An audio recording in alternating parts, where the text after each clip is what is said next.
खबरों के सिलसिले को आगे बढ़ाते हैं। बलूचिस्तान के जिला आवारान में सिक्योरिटी फोर्सेज ने अमन दुश्मनों के खिलाफ बड़ी कार्रवाई करते हुए 3 दहशतगर्दों को हलाक। ISPR के मुताबिक बलूचिस्तान के जिला आवारान के जुनूबी इलाके में सरगर्म दहशतगर्द ग्रुप के खिलाफ इंटेलिजेंस बुनियाद पर 15 मार्च से ऑपरेशन शुरू किया गया।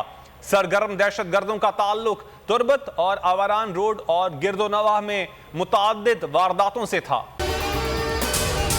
अगर आपको ये वीडियो पसंद आई तो हमारे चैनल को सब्सक्राइब करें और बेल आइकन पर क्लिक करें।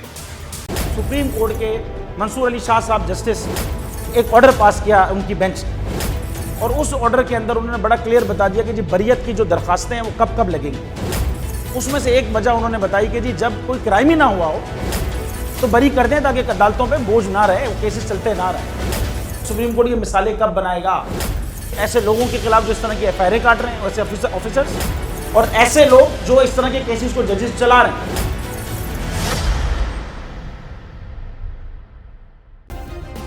सब्सक्राइब करें और बेल दबाएं ताकि कोई खबर रह न जाए।